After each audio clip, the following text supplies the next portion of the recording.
Le répit dont Poutine, bénéficie, est-ce qu'il va, oui ou non, l'utiliser contre nous, général? Ça, évidemment, c'est une question d'abord pour vous, c'est-à-dire, il va, là, visiblement bénéficier d'un répit. C'est le feu, en tout cas, il est à vue humaine. Est-ce qu'il va en profiter pour se réarmer contre l'Europe? Ça semble à peu près évident. Bonjour mesdames et messieurs, bienvenue sur notre chaîne. Alors pour cette vidéo, on va s'intéresser aux interventions du général Vincent Desport et de Christine O'Krent. Comme vous pouvez le voir, la vidéo s'appelle Armes, renseignements, le nom de Trump à Poutine. Je ne sais pas c'est quel nom que Trump a fait à Poutine, mais nous allons découvrir ça dans cette vidéo. Alors, commençons par le début. Il faut écouter peut-être d'abord comment la porte-parole de la Maison-Blanche, celle-là même qu'on vient d'entendre sur l'histoire française et américaine, dit « Bonne surprise pour les Ukrainiens, en réalité, Trump rééquilibre après le coup de fil avec Poutine. Cette fois, il donne davantage aux Ukrainiens. » Le président Zelensky a demandé des systèmes de défense anti-aérienne supplémentaires pour protéger ses civils, notamment des systèmes de missiles patriotes. Le président Trump a accepté de travailler avec lui pour voir ce qui était disponible, notamment en Europe. Nous continuerons de partager à l'Ukraine nos renseignements en termes de défense. Alors, ici, je n'aimerais pas devenir victime de la propagande habituelle des Européens et des Occidentaux. Nous avez bien attendu ici. Trump ne s'est pas engagé à fournir des patriotes qui viendraient des Américains ou des stocks américains. Il a dit, ils vont voir s'il y a des patriotes en Europe. Et nous savons que des patriotes en Europe, ça ne court pas les rues. Et donc, on va voir, mais ce qu'il dit, c'est que nous allons continuer à partager nos renseignements avec l'Ukraine en matière de défense, si je retiens bien. Ce n'est pas en matière d'attaque. Et si vous vous souvenez, la séquence de Figaro que je vous avais montré, le monsieur, il avait bien dit, les Américains, ils avaient coupé le renseignement militaire aux Ukrainiens, pas sur la partie de leur territoire. La zone de conflit était toujours couverte et les Ukrainiens continuaient à bénéficier des renseignements. Ce sur quoi on les avait coupés, c'est le renseignement militaire pour attaquer en Russie. Sur la question de la suspension du renseignement américain. Les Américains ont été très flous sur qu'est-ce qu'ils ont suspendu. Ils ont sans aucun doute suspendu pendant quelques jours les renseignements visant à frapper le territoire russe en profondeur. Mais en revanche, le renseignement défensif, c'est-à-dire le renseignement vraiment sur la ligne de front, qui permet de savoir via des satellites ou que sais-je qu'un assaut se prépare là, qu'il y a une concentration de force à cet endroit-là. Ça c'est pareil. Là, a priori, on n'a aucune confirmation que ça a été arrêté. Et si vous attendez bien la porte-parole ici, elle dit « Nous allons continuer à partager nos renseignements militaires en matière de défense. » Je ne sais pas si c'est dans cette allocution qu'elle le fait ou dans une autre, ou si ici on a coupé plus court, ou si ici on a coupé cette partie ou non, mais on va s'en assurer tout de suite. Patriote. Le président Trump a accepté de travailler avec lui pour voir ce qui était disponible, notamment en Europe. Nous continuerons de partager à l'Ukraine nos renseignements en termes de défense. Voilà, en termes de défense. Et donc, l'Ukraine ne bénéficiera pas, comme l'a fait les Américains depuis qu'ils ont coupé le renseignement, c'est le renseignement pour aller attaquer en Russie. L'Ukraine ne bénéficiera pas de ce renseignement-là. Mais apparemment, la déception, le fait que Poutine n'ait rien donné à Trump, et probablement parce que je fais cette vidéo, je vais être obligé de vous commenter leur déception pour que vous puissiez au moins rigoler comme moi. La déception était telle que maintenant, ils doivent se contenter de ça et dire que ça, c'est un non à Poutine. Poutine n'a rien exigé, Poutine a donné ses conditions. Si eux, ils veulent un tant soit peu obtenir, c'est qu'ils envisagent d'obtenir envers Poutine. Poutine ne veut pas de cessez-le-feu, Poutine ne veut pas de trêve, Poutine veut une paix et il veut une paix à ses conditions. Et si vous en voulez pas, ça, c'est pas une obligation. Il sait qu'il est en train de gagner sur le terrain. Donc, je ne sais pas pourquoi eux maintenant, ils recommencent une fois de plus leur propagande en disant il a dit non à Poutine. Il a dit non où? Quand?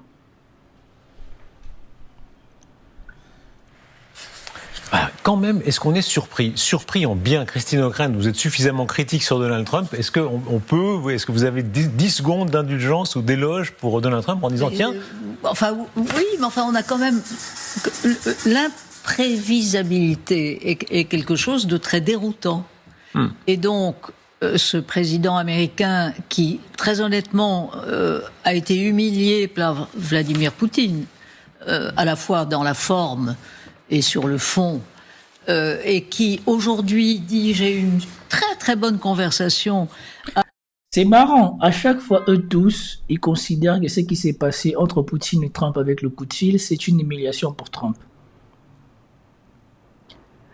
Trump n'a jamais placé d'espoir qu'il allait obtenir la signature des Russes à la bêtise que Zelensky et les Européens avaient pondue comme proposition de cessez-le-feu. Trump n'a jamais promis ça. Et si je dois vous remettre encore ici la première déclaration de Trump, il avait dit « Nous avons l'acceptation d'un cessez-le-feu des Ukrainiens et nous irons voir Vladimir Poutine pour voir s'il accepte le cessez-le-feu. » Nous venons d'accepter un cessez-le-feu en Ukraine il y a peu. Nous devons maintenant nous rendre en Russie et nous espérons que le président Poutine sera également d'accord et nous pourrons mettre les choses en route. Et c'est aussi ce que Rubio avait déclaré. Nous verrons si les Russes accepteront les termes de cessez-le-feu que nous proposons. Chose à quoi, quand j'avais fait mon décryptage de la réponse de Poutine et que je savais bien comprendre que c'était niette,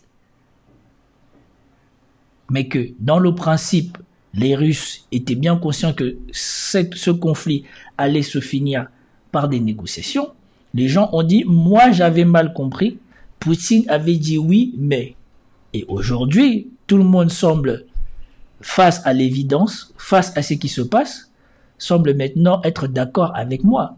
Poutine, il a rejeté les conditions des cessez-le-feu posées par les Ukrainiens et les Européens, et il leur en a imposé d'autres. Et ici, le seul accord que nous avons eu, c'était ce qui a arrangé les Russes. Les Ukrainiens sont prêts à leurs infrastructures énergétiques et on va parler de raffinerie. Et les Ukrainiens, ils étaient à l'agonie au niveau de leurs infrastructures énergétiques. Voilà pourquoi la proposition de Poutine et non de Zelensky, puisque si Zelensky voulait ça, il aurait bien notifié dans l'accord de cessez-le-feu qu'il voulait. Non, ça c'est Poutine, en rejetant leur cessez-le-feu, a proposé quelque chose qui pourrait arranger aussi bien la Russie que l'Ukraine. On ne sait pas s'ils l'ont accepté ou pas, puisque de toute manière, Zelensky, comme je l'ai vu tout à l'heure, est déjà en train de déplorer que les Russes ont réussi à toucher une fois de plus des infrastructures énergétiques en Ukraine. Est-ce vrai? Est-ce faux? On ne saurait le dire. Mais ici, comprenez bien, ces gens-là se sont montés la tête tout seuls en voulant monter Trump contre Poutine, que c'était Trump qui allait réussir à faire plier Poutine. Et Trump était rentré dans leur jeu en leur disant que il y a des choses financières que je peux faire qui pourraient être très très mauvais. Mais quand il est parti faire le coup de fil et qu'on lui a fait comprendre que financièrement, on a déjà survécu au pire et on a déjà mis en place des alternatives par rapport au pire que vous avez fait, rajouter des choses de plus, ça ne changera rien pour nous. Il a bien compris, comme il l'a déclaré lui-même ensuite, Poutine est très, très, très solide. Il ne peut rien. Et maintenant qu'ils se rendent compte que les fanfaronnades de Macron et de Starmer, on va même pas en parler, les jérémiades de Zelensky, ça ne sert à rien, et que Trump, lui, est face à la réalité. C'est Poutine qui est le plus fort, c'est une humiliation. Mais c'est pas une humiliation si tu reconnais que tu es faible. C'est même un grand philosophe français qui l'a dit, Pascal, et parce que c'est l'une de mes citations préférées que j'ai retenues quand j'étais au lycée avec un professeur de philosophie magnifique qui s'appelait M. Temkin. Il nous avait fait lire Pascal. Et dans l'une des citations de Pascal, il est dit « Il est misérable de se connaître misérable. Mais il est grand de se savoir misérable. » Trump reconnaît que il ne peut rien faire à Poutine. Mais parce qu'il sait qu'il ne peut rien faire à Poutine, il peut négocier calmement. Contrairement à ceux-là qui pensent qu'ils sont supérieurs à Poutine et qui concrètement n'obtiennent rien et ne peuvent rien faire. Et ils sont encore moins enclins à faire quelque chose, d'autant plus qu'ils n'ont pas les moyens. Avec cet Ukrainien qui l'a véritablement humilié, on s'en souvient de façon choquante. Donc oui, il y a ce balancier. Alors tout à coup, et tant mieux, Donald Trump dit, ben oui, on va augmenter votre défense aérienne et on va s'occuper des enfants ukrainiens kidnappés en Russie. Donc oui, espérons, mais il dit aussi ce qui me semble... Moi, j'aimerais bien que l'on me retrouve ou qu'on me dise où est-ce qu'on peut retrouver cette citation où Donald Trump dit que ces enfants-là ont été kidnappés. Parce que je vous ai déjà fait une vidéo ici où je vous ai montré que Vladimir Poutine a mis à l'abri ces enfants-là. Si les prisonniers ukrainiens qui ont tiré sur des Russes sont capables de revenir en Ukraine en un seul morceau en étant contents de retrouver leur famille, pensez-vous vraiment que les Russes n'ont que ça à faire, d'autant plus qu'ils essayent à tout prix d'épargner la population slave, parce que quand on voit ce que leur protégé fait au Moyen-Orient, on ne peut pas en dire autant. Pensez-vous que ces enfants-là soient des enfants kidnappés? La symbolique est forte. Le président russe Vladimir Poutine pourrait désormais être arrêté dans plus de 100 pays, suite au mandat d'arrêt émis ce vendredi par la Cour pénale internationale. Son procureur général s'est exprimé plus tôt sur notre antenne. C'est un jour important, mais notre décision n'est pas motivée par l'aspect historique, mais par les preuves. Bien sûr, c'est aussi un jour sombre qu'un chef d'État, un commandant en chef d'un grand et puissant pays, membre du Conseil de sécurité de l'ONU, fasse l'objet d'un mandat d'arrêt. Cela ne devrait réjouir personne. Le mandat d'arrêt vise aussi la commissaire russe aux droits de l'enfant, Maria Lvova-Belova. Les deux sont accusés d'enlèvement d'enfants et de transfert illégal de population d'Ukraine vers la Russie. Selon Kiev, Moscou aurait illégalement déporté plus de 16 000 enfants en Russie ou dans les territoires occupés. S'il est arrêté, Vladimir Poutine sera jugé à La Haye, une annonce qui a suscité la colère de Moscou. À Kiev, en revanche, l'heure est à la jubilation. À partir de maintenant et jusqu'à son arrestation, le président et commandant en chef des forces armées russes, en tant que chef d'un État terroriste, aura peur de voyager en dehors de la Russie. Cela signifie que tout homme politique qui se considère comme civilisé et qui regarde vers l'avenir devra y réfléchir à 2 fois avant de serrer la main au président russe ou à ses partisans et ou de s'asseoir à la table des négociations avec eux. Ni la Russie ni l'Ukraine ne sont membres de la CPI. Mais depuis l'invasion russe, Kiev reconnaît la compétence de la Cour et lui a permis de poursuivre les crimes commis sur son territoire. Question à vous tous et toutes. En gros, est-ce que c'est bien? Est-ce que c'est bien que cette discussion ait lieu? Parce qu'au fond, c'est ça la question. Est-ce que dans l'ensemble, ça va dans le bon sens ou est-ce que c'est mauvais pour l'Europe et pour l'Ukraine ce que Trump fait? Vous parlez de la discussion. Alors, d'abord, Trump fait un jour quelque chose, le lendemain, autre chose, on ne sait pas. Hier, très mauvaise nouvelle, aujourd'hui, bonne nouvelle, ne nous réjouissons pas trop vite. Peut-être que ce que Trump a entendu, a compris, c'était les sondages, le sondage qui est sorti aujourd'hui des États-Unis et qui nous dit que seuls 2% des Américains sont favorables aux Russes, que la grande majorité des Américains sont favorables aux Ukrainiens. Le truc le plus intéressant, ça serait de savoir d'où sort ce sondage. 98% des Américains favorables aux Ukrainiens. Ça, c'est pas... Rien que le résultat n'est pas de nature à susciter la suspicion. Et ce général qui dit ça, eux-mêmes, dans n'importe quel sondage, quand il ne s'agit pas de quelque chose qui les convient, serait le premier à se moquer d'un sondage qui donnerait de telles proportions. Même en Europe, on ne trouve pas 98% de la population ou des sondés qui seraient en faveur de l'Ukraine. 98%, je ne sais pas si vous vous rendrez compte. c'est moins d'une personne sur 10. C'est moins d'une personne sur 10 qui serait en faveur de la Russie. En sommes-nous vraiment arrivés là? Trump sait bien qu'il a les nids de terre dans pas si longtemps que ça, que l'économie va mal, que la population américaine commence à sentir que les promesses économiques ne seront pas tenues, et que donc s'il veut conserver le pouvoir extraordinaire qu'il a aujourd'hui, il faut qu'il mette un peu d'eau dans son vin. L'économie va mal. L'économie américaine va aussi mal que ça, ou c'est les bourses américaines qui font du yo-yo? Parce que Trump, il est en train de réussir quelque chose, ou en tout cas, il est en train de continuer quelque chose d'important. La migration des sociétés aux États-Unis continue sous Trump, et même encouragée sous Trump. Donc, il y a du travail qui se crée aux États-Unis. Et s'il y a du travail qui se crée aux États-Unis, c'est qu'économiquement, la situation économique américaine s'améliore. Donc, en quoi Trump il est en train de se planter économiquement? Et en plus, il a dit que ça prendra un peu de temps. Les choses que nous sommes en train de mettre en place vont faire un peu mal au début, mais ça va s'arranger avec le temps. Contrairement aux Européens ici, qui nient tous les jours la réalité et fait croire aux gens qu'ils sont en train de faire des choses alors qu'ils sont en train de tuer le pays. Comme Macron.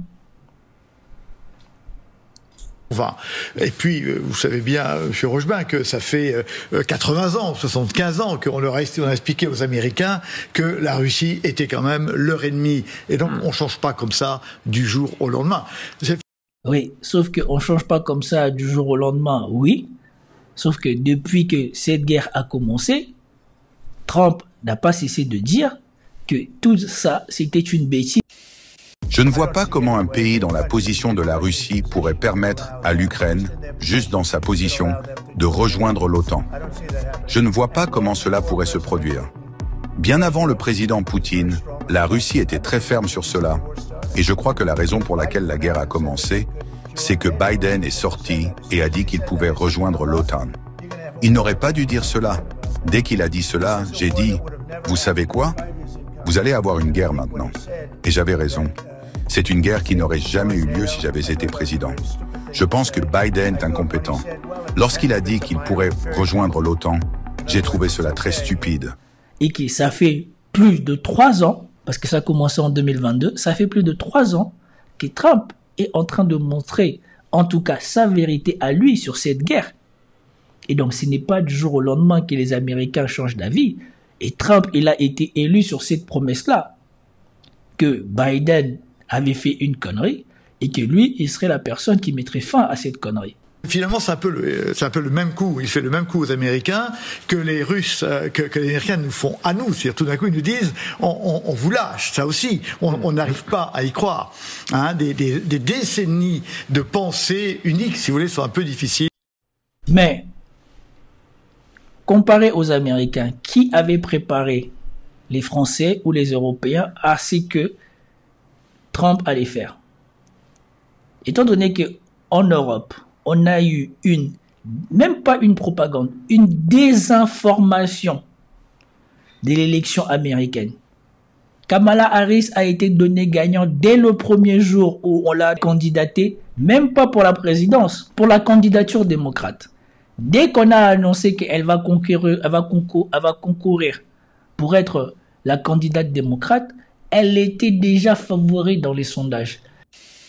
Alors qui pourrait être candidat à sa place? La vice-présidente Kamala Harris semble être la candidate naturelle pour lui succéder, mais le Parti démocrate pourrait aussi choisir un nouveau candidat en août prochain à la Convention. La vice-présidente Harris a participé pleinement à tout ce qu'a réalisé le président Biden pendant sa présidence. Et par la suite, elle va continuer à améliorer les choses pour la classe ouvrière et moyenne, à continuer à se battre pour le futur de la planète, à la protection du droit à l'avortement, parce que c'est menacé par les républicains et le Project 2025 qu'ils ont. Ce sera la première femme présidente Et il y a beaucoup de gens qui n'étaient pas très contents de devoir choisir entre deux hommes âgés. Et je crois que le fait d'avoir une femme en tête, ça va créer de l'enthousiasme pour aider les démocrates à être victorieux en novembre et pouvoir vaincre le Project 2025 des républicains. Et les démocrates, d'ailleurs, saluent déjà la plus grande collecte de fonds de 2024 après le lancement de la candidature de Kamala Harris. Ça va vraiment redynamiser cette campagne, selon vous? Moi, je pense que oui, parce que juste aujourd'hui, le président Trump a parlé de la vice-présidente Harris comme folle, ce qui montre la misogynie qu'il représente. Et il y a beaucoup de femmes qui, depuis plusieurs années, sont très frustrées par le rôle de certains hommes dans le Parti républicain. Et Kamala Harris a dit, je suis peut-être la première femme à occuper ce poste de vice-présidente, mais je ne serai pas la dernière. Et en Europe, ils vont maintenir ce mensonge jusqu'à la dernière semaine, même jusqu'au dernier jour avant les élections. Ils vont continuer à propager cette bêtise. Et toutes les femmes noires quasiment au monde vont croire à la bêtise que Kamala Harris est ultra compétente et va devenir la prochaine présidente des États-Unis. Would work that way, yes. Let me ask you this, Madam Vice President. You call Donald Trump. You call Donald Trump.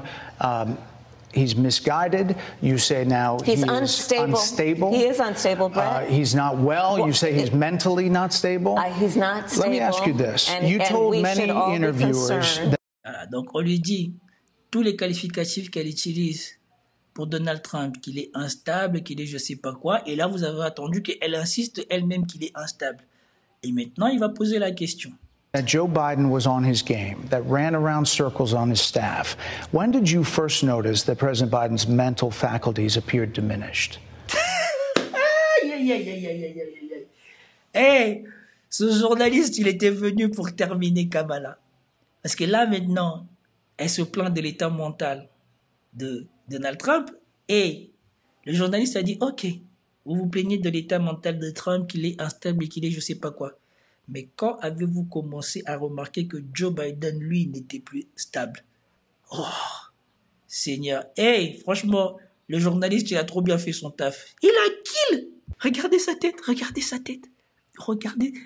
ça se voit qu'elle n'était pas préparée, elle était trop contente de pouvoir soi-disant faire une fausse colère par rapport à Trump. Regardez sa tête à la fin de la question. Il a tué. Vous-même, vous voyez que là, je suis sûr que c'est là que les mecs, ils ont commencé à dire il est temps d'arrêter. Les mecs, ils ont commencé à dire il est temps d'arrêter. Regardez. Il a eu. Mais il a trop bien eu. Regardez. That ran around circles on his staff. When did you first notice that President Biden's mental faculties appeared diminished? Joe Biden. Il a tué. Elle a fait. Ouais, Joe Biden, il a quoi? Écoutons. I have watched from the Oval Office to the Situation Room, and he has the judgment and the experience to do exactly what he has done in making very important decisions on behalf of the American people. Joe Biden. Donc elle a dit Joe Biden, elle a regardé au bureau ovale prendre les décisions et être capable de gérer des moments difficiles comme il a fait. Joe Biden. Et c'est là que vous voyez que voilà, cette dame, c'est rempli d'incohérences. C'est par terre. Comment est-ce que tu peux te plaindre de l'état mental de Donald Trump et quand on te dit, quand avez-vous commencé à voir les facultés mentales de Joe Biden décliner, alors que nous avons tous vu Joe Biden perdre ses facultés mentales dans un débat face à Trump? Pourquoi on devrait faire confiance à Biden pour résoudre la crise migratoire? Et regardez sa réponse. Move until we get the total ban on the total initiative relative to what we're going to do with more border patrol and more asylum officers.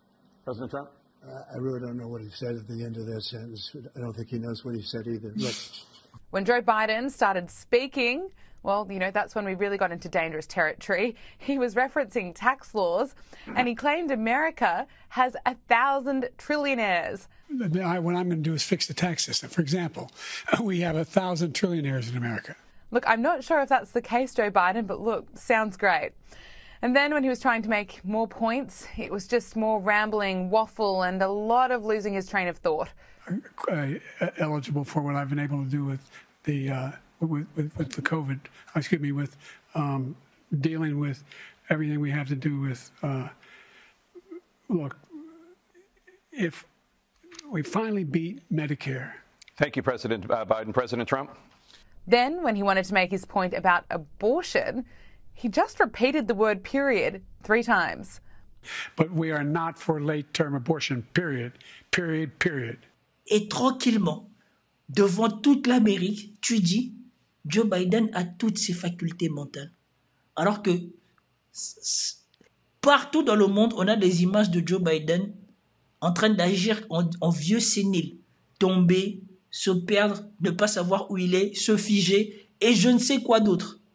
Joe Biden, il a pris 1 semaine pour préparer le débat contre Trump.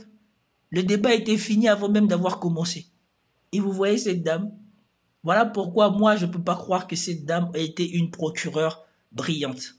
Sans doute, c'était une procureure jolie et ça facilitait peut-être son ascension, même si on me traitera de sexiste, parce qu'on ne peut pas être une procureure et se faire piéger comme ça, tour à tour, à tour à tour pendant une interview. Elle était contente d'attaquer Trump en pensant que si tu dis que Trump, son état mental, c'est sénile, la personne avec qui tu collabores tous les jours, dont on sait qu'elle est en pleine sénilité, tu devrais reconnaître aussi qu'elle aussi, son état mental n'est plus stable. Donc, dans un pays où la sincérité est quelque chose de primordial, que voulez-vous que les Américains pensent d'une femme comme elle? Donc, comment auriez-vous voulu que les gens comprennent ce qui va arriver quand on ne faisait que mentir sur Trump, dépeindre mal Trump, dépeindre mal l'esprit MAGA, dépeindre mal tout ce qu'il essayait de mettre en place? Comment auriez-vous voulu que les gens se préparent au choc culturel qui est en train de se passer aux États-Unis? S'il y a des gens qui ont suivi ma chaîne et ils l'ont compris, parce que moi je leur ai dit ces choses-là bien avant. Je leur ai dit que l'esprit américain, la manière dont on conçoit les choses là-bas, depuis que Trump avait survécu à la tentative d'assassinat, c'était fini. Et même je vous avais dit, la photo où il se lève, où il lève le poing, c'était ça, sa meilleure campagne contre Kamala Harris. Il n'avait pas besoin d'en faire plus. Et les Américains l'ont compris, et comme quoi les grands esprits se rencontrent. Vers la fin de la campagne de Donald Trump, on a vu, il y avait des camions qui circulaient. Il n'y avait rien d'autre de plus sur l'affiche que Trump se relevant et faisant ce que je vous avais montré avec tous les gens autour de lui, le poing levé vers l'avant, comme une des statues de l'armée américaine où il y a le soldat américain avec le drapeau et tout un tas d'autres soldats qui le soulèvent. C'était exactement la même chose. L'accident qui arriva à Trump a généré des symboliques qui sont ancrés dans la culture américaine. Si vous avez baigné dans la culture américaine comme moi dans mon enfance, puisque ce jour-là, j'ai été l'un des premiers à faire le parallèle entre les deux trucs, les vidéos sont là sur ma chaîne, vous pouvez regarder. J'ai été l'un des premiers à faire le parallèle directement dans la vidéo, vous avez vu comment je suis rentré, j'ai été chercher l'image, je vous l'ai mis les deux l'un à côté de l'autre et c'était net. Il faut que je vous la montre. Regardez vous-même, regardez le parallèle entre ces deux photos. Regardez, ça c'est Donald Trump, ça c'est la photo des soldats américains. Regardez le parallèle. Vous voyez? Regardez comment ils sont tous en train de pousser derrière Trump avec le drapeau avec le drapeau. Et regardez ici, là aussi on a le drapeau. C'est fini. La campagne est finie. Les démocrates peuvent économiser leur argent pour les élections dans 4 ans. Et donc, comment auriez-vous compris ça? Pour vous dire que ces gens-là, et ça se prétend pourtant général, hein, ça se prétend penseur, ça se prétend je ne sais pas quoi, ça se prétend stratège. Quand vous n'êtes pas capable de voir ces choses-là, quelle crédibilité voulez-vous encore qu'on accorde à des gens comme vous?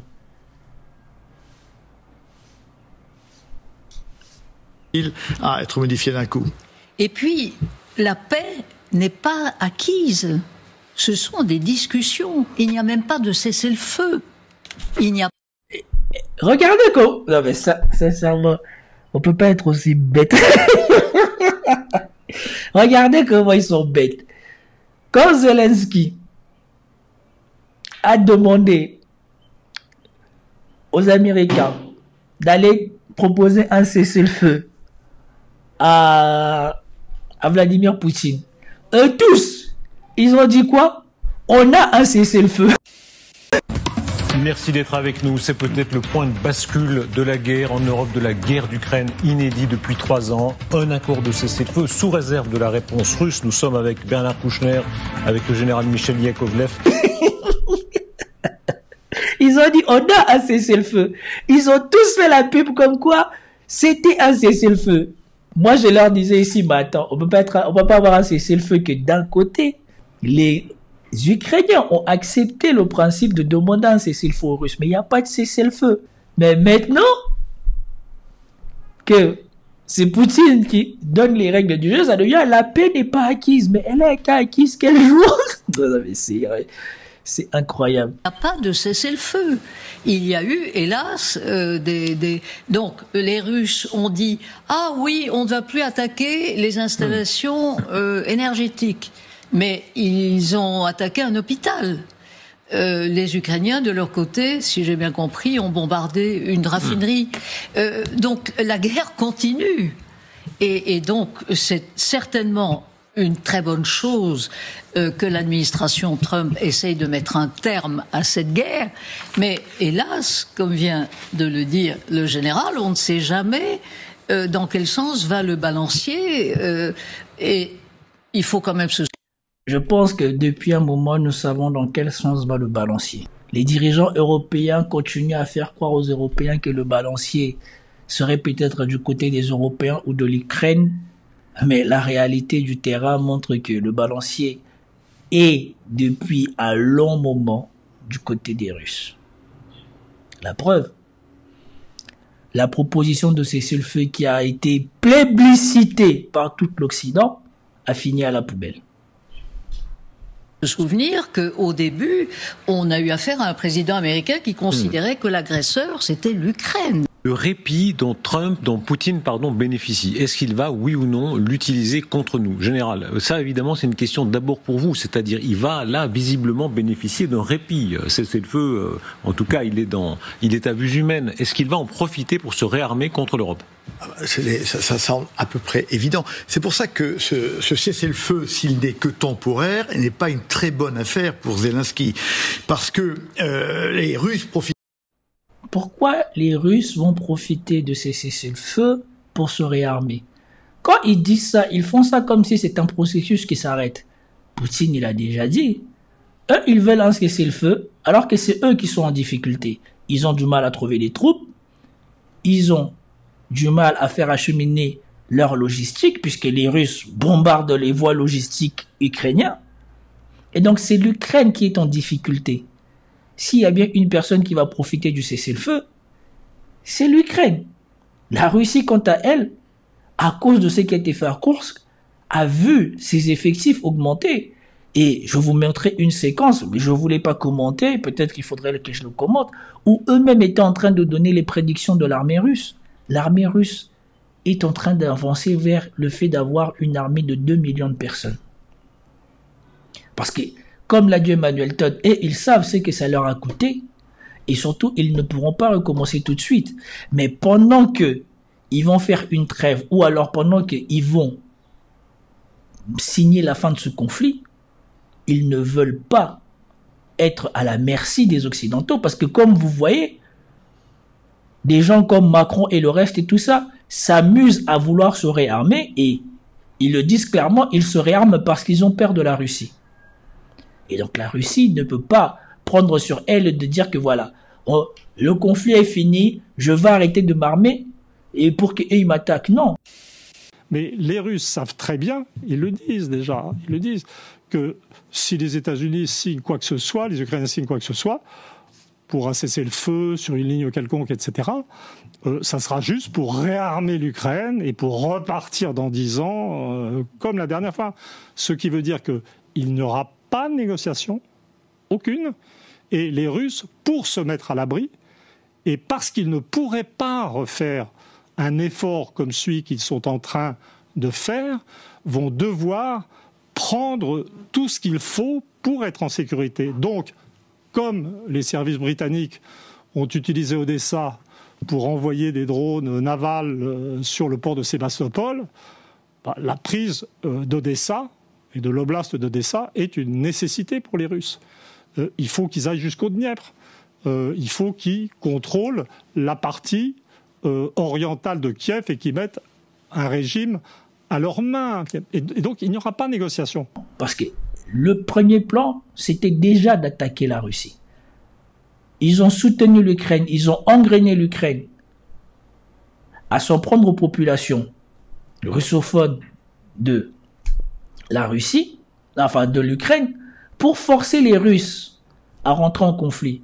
La première fois que les oblasts ukrainiens ont demandé à intégrer la Fédération de Russie, Vladimir Poutine avait refusé et leur avait dit qu'il faut trouver le moyen de régler ça diplomatiquement avec les autorités ukrainiennes.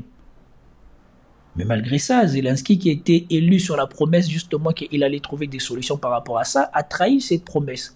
Et donc, ils ont forcé les Russes parce qu'ils avaient des données comme quoi les Russes, ça serait leur dernière séquence de pouvoir faire ce qu'ils ont fait là en 2022. Et ça aussi, je vous l'ai déjà montré sur ma chaîne.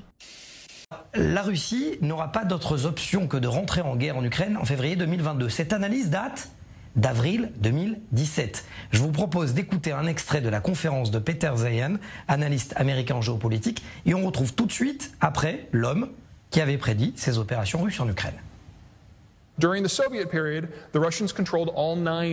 Pendant la période soviétique, la Russie contrôlait 9 portes d'entrée, mais après cette période, ils sont passés de 9 à 2. Maintenant, elle n'en contrôle que 2. 3 avec l'annexion de la Crimée, 5 des anciennes portes d'entrée sont à l'ouest. Et pour que la Russie reprenne ses accès, il ne faut pas seulement qu'elle prenne l'Ukraine, mais qu'elle prenne aussi l'Estonie, la Lituanie, la Lettonie, la moitié de la Pologne, la moitié de la Roumanie, l'Azerbaïdjan, l'Arménie et la Géorgie. Et comment cela va se faire ? Il y a plusieurs possibilités et les Russes ont tous les outils pour le faire. Et les Russes ne voient aucune résistance significative. Les sanctions financières ne les atteignent pas et ne les feront pas se remettre en question. Et on vous retrouve donc, Peter Zeihan, depuis les montagnes du Colorado aux États-Unis. Vous êtes analyste en stratégie géopolitique. Première question, et j'imagine que vous êtes tout sauf devin ou magicien. Visiblement, ça vous fait sourire, ou même rire. Possédez-vous des pouvoirs que d'autres n'ont pas? Parce que vous êtes le seul à avoir annoncé que la Russie allait lancer ses opérations en février 2022. C'était de cela il y a 5 ans. Je ne dirais pas que je suis un magicien, mais ce qui est certain, c'est que je possède des outils que d'autres n'utilisent pas, notamment la géographie et la démographie. Nous avons toujours su que si les Russes arrivaient à survivre en tant que peuple, ils devraient recréer des liens avec les pays voisins qui avaient voulu les envahir avant, notamment l'Ukraine. Donc c'était certain que cela allait arriver. Et d'un point de vue démographique, on voyait bien que la population était en train de s'écrouler. Et 2022 était la dernière année où la Russie avait assez d'hommes pour remplir les rangs de son armée. Donc c'était vraiment maintenant ou jamais, et on a pu prévoir ça depuis quelques années. Mais, à la grande surprise, les Russes, peut-être qu'eux aussi avaient vu les prévisions de ce géopoliticien américain qui avait prédit que la démographie russe ne leur permettrait pas de faire ce qu'ils ont fait en 2023, et s'étaient préparés pour faire face non seulement militairement à l'OTAN et à l'Ukraine, mais aussi économiquement, puisque nous savons que Bruno Le Maire, certaines des informations qui lui ont été livrées probablement par les Américains, pensaient qu'avec les sanctions financières, ils allaient écrouler la Russie. Les sanctions sont efficaces. Les sanctions économiques et financières sont même d'une efficacité redoutable. Et je veux laisser planer aucune ambiguïté sur la détermination européenne sur ce sujet.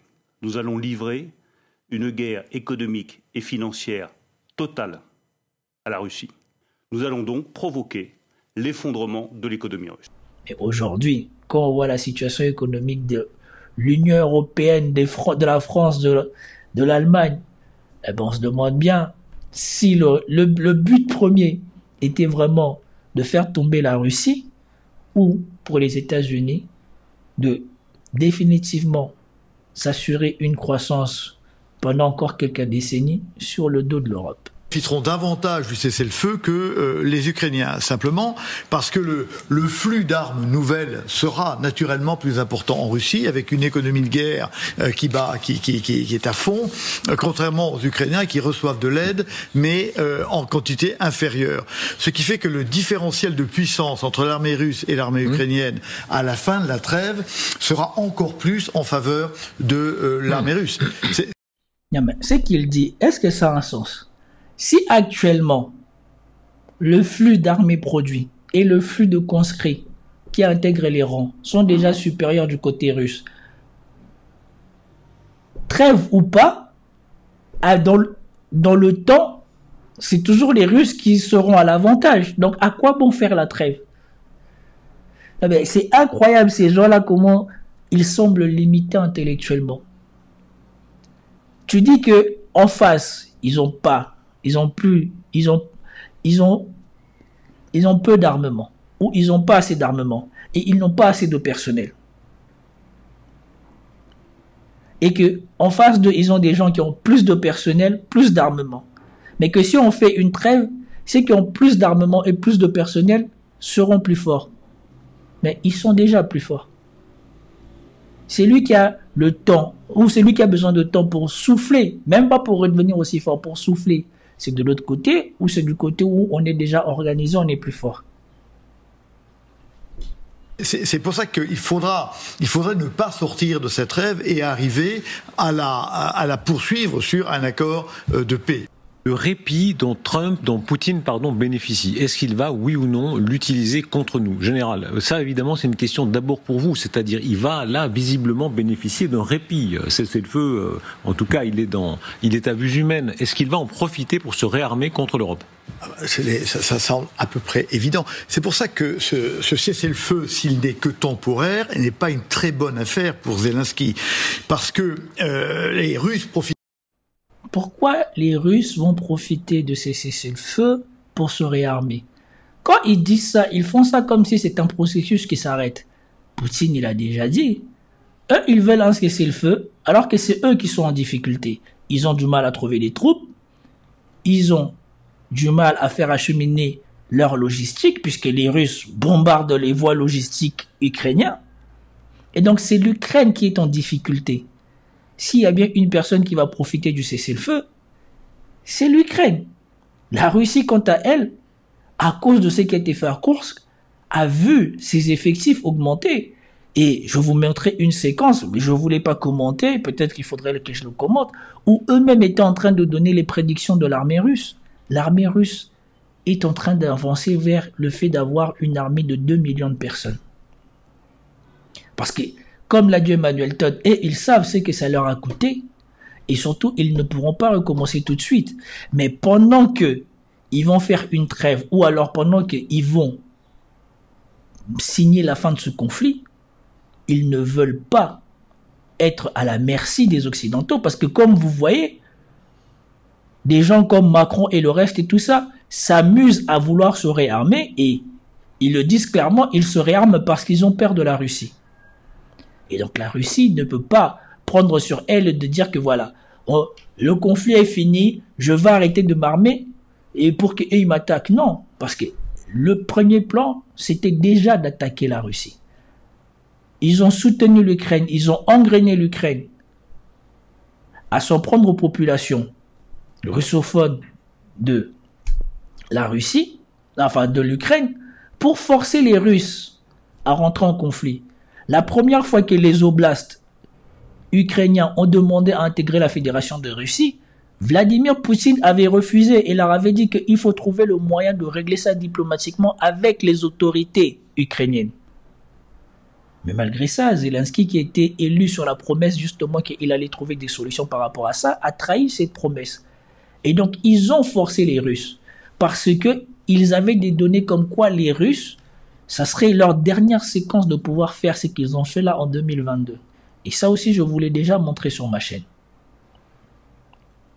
Mais à la grande surprise, les Russes, peut-être qu'eux aussi avaient vu les prévisions de ce géopoliticien américain qui avait prédit que la démographie russe ne leur permettrait pas de faire ce qu'ils ont fait en 2023, et s'étaient préparés pour faire face non seulement militairement à l'OTAN et à l'Ukraine, mais aussi économiquement, puisque nous savons que Bruno Le Maire, certaines des informations qui lui ont été livrées probablement par les Américains, pensaient qu'avec les sanctions financières, ils allaient écrouler la Russie. Mais aujourd'hui, quand on voit la situation économique de l'Union européenne, de la France, de l'Allemagne, eh ben on se demande bien si le but premier était vraiment de faire tomber la Russie, ou pour les États-Unis de définitivement s'assurer une croissance pendant encore quelques décennies sur le dos de l'Europe. Profiteront davantage du cessez-le-feu que les Ukrainiens, simplement parce que le flux d'armes nouvelles sera naturellement plus important en Russie, avec une économie de guerre qui est à fond, contrairement aux Ukrainiens qui reçoivent de l'aide, mais en quantité inférieure. Ce qui fait que le différentiel de puissance entre l'armée russe et l'armée ukrainienne à la fin de la trêve sera encore plus en faveur de l'armée russe. Ce qu'il dit, est-ce que ça a un sens ? Si actuellement, le flux d'armées produits et le flux de conscrits qui intègrent les rangs sont déjà supérieurs du côté russe, trêve ou pas, dans le temps, c'est toujours les Russes qui seront à l'avantage. Donc, à quoi bon faire la trêve? C'est incroyable, ces gens-là, comment ils semblent limités intellectuellement. Tu dis que en face, ils ont peu d'armement, ou ils n'ont pas assez d'armement, et ils n'ont pas assez de personnel. Et que en face d'eux, ils ont des gens qui ont plus de personnel, plus d'armement. Mais que si on fait une trêve, ceux qui ont plus d'armement et plus de personnel seront plus forts. Mais ils sont déjà plus forts. C'est lui qui a le temps, ou c'est lui qui a besoin de temps pour souffler, même pas pour redevenir aussi fort, pour souffler. C'est de l'autre côté, ou c'est du côté où on est déjà organisé, on est plus fort. C'est pour ça qu'il faudrait ne pas sortir de cette rêve et arriver à la poursuivre sur un accord de paix.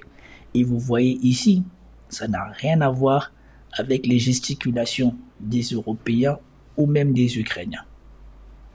Et que ça implique même de défaire ce que l'OTAN a fait.